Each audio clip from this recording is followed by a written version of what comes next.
Hello everybody, Jonathan Rayo here with Simplified Guitar, and today I want to teach you 6 fingerstyle songs for beginners. So first, I'm going to break down each one of these patterns that we're going to be using for the 6 songs. I'm going to explain how to play the patterns, and then after I do all of that, I'm going to play through the songs for you. So at any point, if you want to skip ahead and skip the explanations and go straight to the songs, you can check out the chapter headlines in the description below or on the play bar and skip to whatever part of the video you would like. All right, now let's go ahead and get started. Hey guys, don't forget for the rest of 2023, every month I'm going to be doing a giveaway of a Kyser capo to those of you who become my patrons. So become a patron at any level and you will automatically be entered into the drawing for one of these Kyser capos. And the guys at Kyser were kind enough to send me signature versions, and these are the ones I'm going to be giving away every month for the rest of 2023. So help me reach my goal of 500 patrons by the end of the year. At the same time, enter into the drawing for one of these and enjoy all the wonderful content that I have on my Patreon page for patrons only. All right, so we're going to be using 4 different finger picking patterns for these 5 worship songs. So what I'm going to do first before I play through the songs for you is that I'm going to show you how to play these finger picking patterns. I'm going to break them down for you.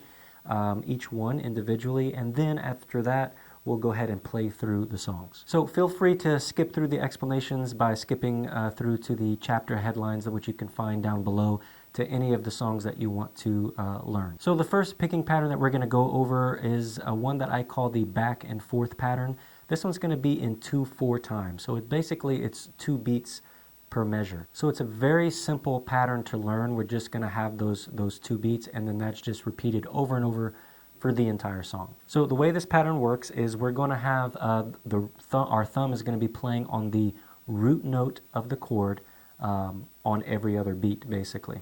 So for beat 1, let's say, if I'm playing an E chord, then my root note is that low E string. So my thumb is going to play that low E string on beat 1. And then we have a beat 2, which we'll play with our first and second finger, and then we go back to beat 1 because it's just a 2-beat pattern. Okay, so our thumb is basically doing this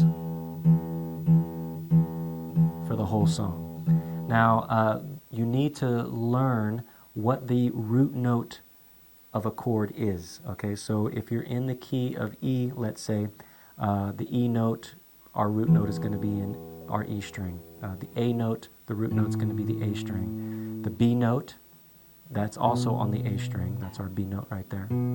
C sharp minor, also on the A string, and so on. So if you're in the key of G, that's going to be the G note. The root note is on the E string. The C chord, root note is on the A string. So it's important for you to know what the root notes are for the chord that you're playing. And usually it's going to be either the E string or the A string, and rarely on the D string. So if you're playing a D chord, for instance, then the root note goes all the way down to that D string, and you're not playing the E or the A string. Okay. So just keep that in mind. It's a good thing to just memorize the root notes of the chords, especially for finger picking, so that you can alternate that thumb, and that thumb is going to be switching to the root note of the chord, depending on what chord you're playing. I've put together a root note cheat sheet of the 3 major chord families so that you don't have to guess. You can just use that to help you, especially when you're first learning what the root notes are. And you can get that on my Patreon page. And then for beat 2 of each measure, the other beat of the measure, we're going to be playing with our first and second finger on the G and the B string. Okay, so we're going to just be alternating from that root note with our thumb to our first and second finger at the same time on the G and B string. And our first and second finger are not going to move off of the G and B string no matter what. Even if our root note changes, if our root note changes from the E string to the A string or even down to the D string, our first and second finger are just going to stay there on the G and the B string.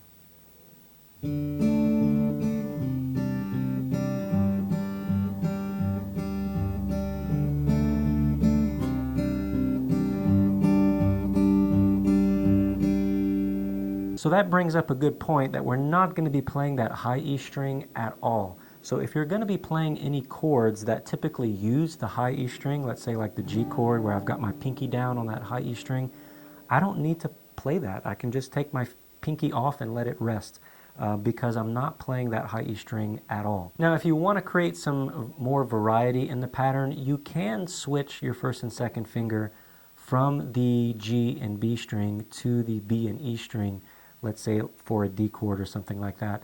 If you just want to create some variety, you can do that. It's not necessary, but it's something you can do. The next finger picking pattern we're going to use is one that I like to call the inverse drive pattern. And this one's going to be in 4/4 time. So we have 4 beats per measure, and we're going to be plucking a string on every beat. So we have 1, 2, 3, 4. Every one of those beats, we're going to be plucking a string. And we're going to start off the same as with every finger picking pattern with our thumb on the root note of the chord on the first beat of each measure. So if I'm playing a C chord, then the root note of that chord is on the A string. That's my C note.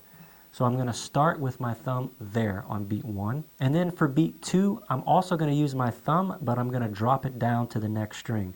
So beat 1 is on the A string.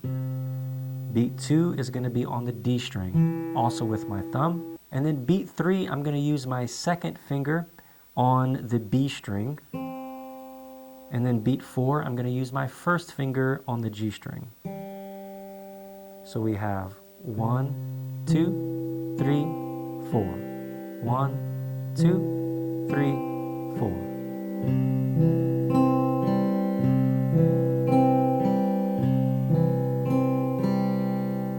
So with this pattern, we have half of the pattern. The first 2 beats are going up in pitch.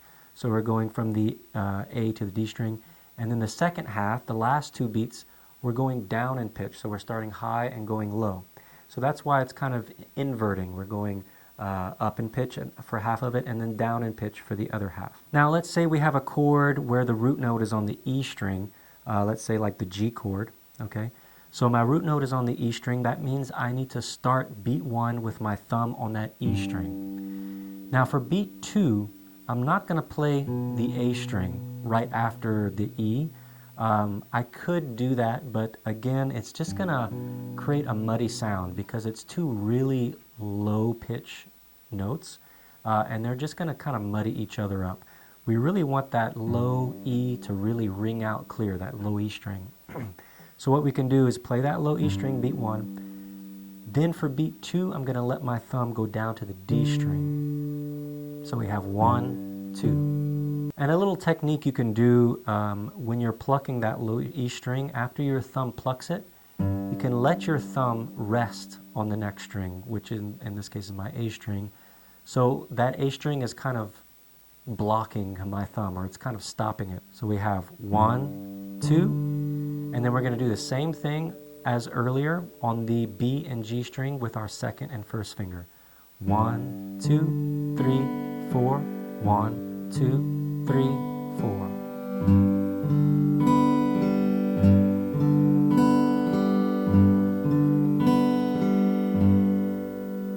So that is going to be that pattern for most chords that you're going to play. But if ever you go to a D chord, that's when our root note is really going to drop to a higher pitch, drops to a higher pitch. But we're going to be going to that D string. So we're avoiding the low E and the A string. Now our thumb has to start on the D string. So for beat 1, we're playing the D string. Then for beat 2, we have to play the G string. Now for beat 3, instead of playing the B and G string, because that's so close, they're like kind of overlapping each other. The first half of the pattern and the second half of the pattern now kind of have to overlap each other. But instead of doing that, I can take that last half, beat 3 and 4, and I can shift it down even further to the high E and B string. That way we create a little bit more of a separation between that first half and the second half of the pattern. So we have beat 1 on the D string, beat 2 on the G string, beat 3 on the high E string, and then beat 4 on the B string. 1, 2, 3, 4. 1, 2, 3, 4.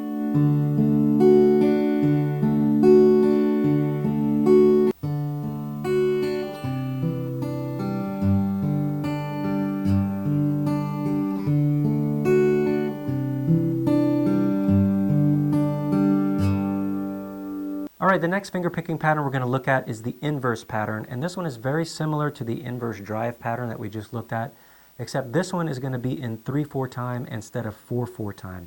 So we're going to have 3 beats per measure instead of 4 beats per measure.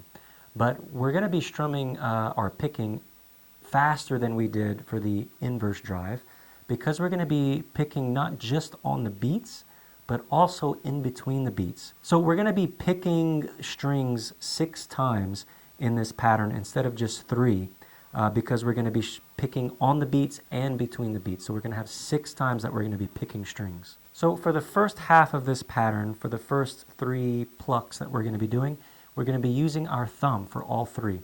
But we're going to be starting, as we always do, with our thumb on the root note of the chord on that first beat of the measure. So let's say I'm playing an E chord, that root note is going to be that E string.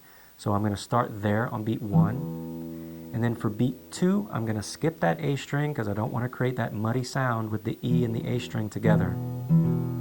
So I'm going to skip that A string, go straight to the D string. So I've got beat 1 on the E, beat 2 on the D string, and then beat 3 on the G string. Those 3 notes are going to be plucked with my thumb. 1, 2, 3. And then after that, I'm going to reverse that pattern, and I'm going to come down starting with the high E string with my first finger, and I'm going to play the high E string with my first finger, then the B string, and then the G string, all with my first finger. So I've got 3 beats going down with my thumb and 3 beats coming back with my index finger. 1, 2, 3, 1, 2, 3. 1, 2, 3, 1, 2, 3.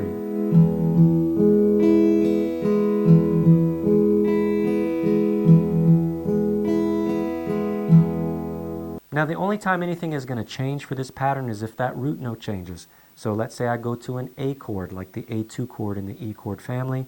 I can switch, I need to switch my root note to that A string. So I'm not going to be playing that low E string. I'm going to start with beat 1 on that A string, and I'm going to play beat 1 A, beat 2 on the D, beat 3 on the G. And then the reverse is the same as it always is, with that index finger starting on the high E string and doing the high E string, B string, and G string. 1, 2, 3, 1, 2, 3. 1, 2, 3, 1, 2, 3.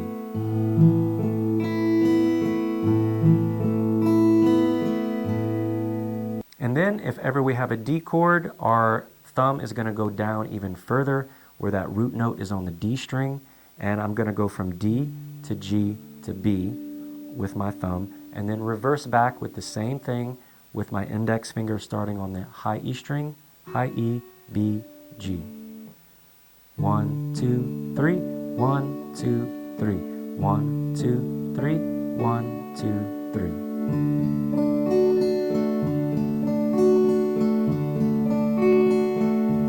All right, so now let's go ahead and play through the songs and you can follow along with me. Hello darkness, my old friend, I've come to talk with you again, because a vision softly creeping left its seed while I was sleeping. And the vision that was planted in my brain still remains within the sound of silence.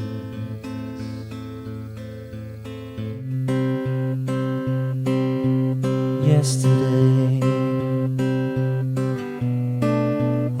troubles seem so far away. Now it looks as though they're here to stay. Oh, I believe in yesterday. Suddenly, I'm not half the man I used to be. There's a shadow hanging over me. Oh, yesterday came suddenly.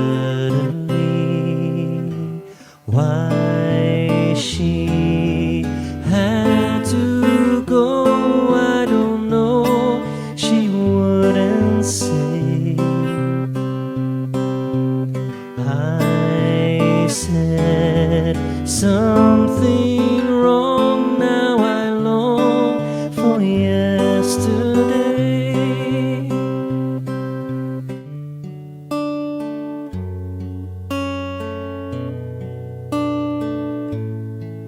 When you try your best but you don't succeed,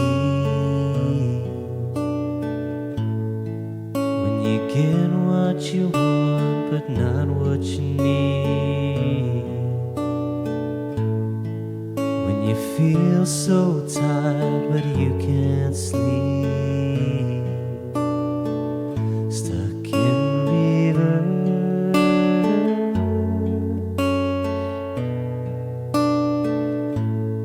and the tears come streaming down your face. When you lose something you can't replace, when you love someone but it goes to waste, could it be worse?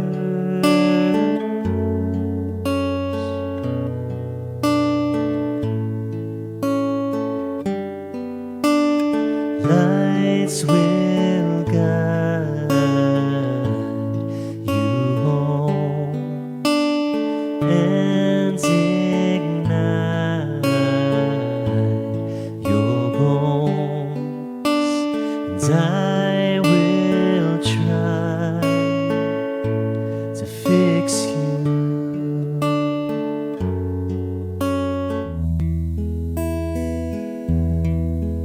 I see trees of green, red roses too. I see them bloom for me and for you, and I think to myself, what a wonderful world.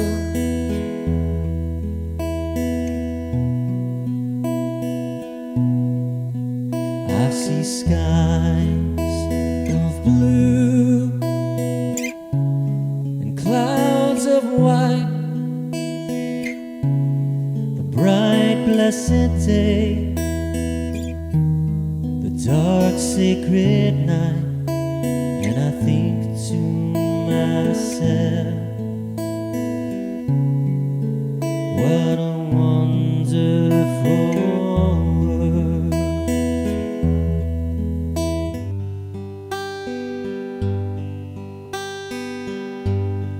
You are so beautiful to me. You are so beautiful to me. Can't you see?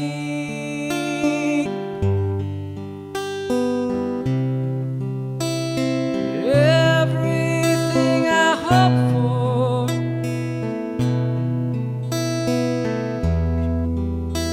you're everything I need.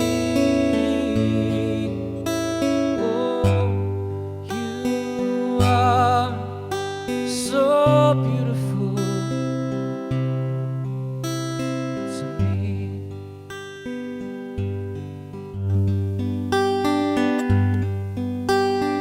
Oh, my love, my darling, I've hungered for your touch a long, lonely time.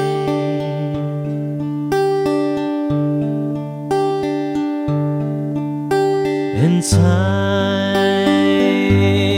goes by so slowly, and time can do so much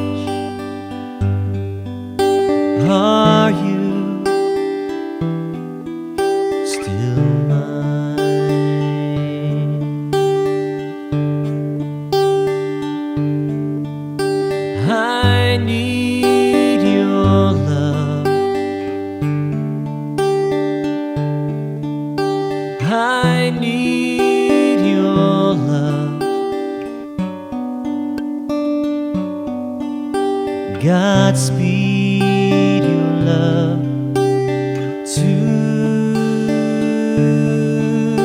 me. Lonely rivers flow to the sea, to the sea, to the open arms of the sea. Lonely riverside, wait for me, wait for me. I'll be coming home, wait for me. So I put together a practice worksheet of these finger picking patterns to help guide you in your practice session so that you can master these finger picking patterns. So if you want to get that worksheet, you can click right up there in the info card or down below in the description, which will bring you to my Patreon page so that you can get access to that. One of the most confusing parts about playing in fingerstyle is remembering what the root notes are for each one of the chords. So I created a worksheet that breaks down each one of the chord families and every one of the chords, showing you exactly where the root note is for each chord. And you can print that out, keep it next to you as you're playing through fingerstyle songs, so that you can remember where your thumb is supposed to be playing on that root note for any given chord that you might be on. If you'd like to get that cheat sheet, you can click on my Patreon link up there in the info card or down below in the description. All right, I hope you enjoyed this lesson. If you did, please give it a thumbs up. Don't forget to subscribe to the channel, and I look forward to seeing you in the next lesson. Take care.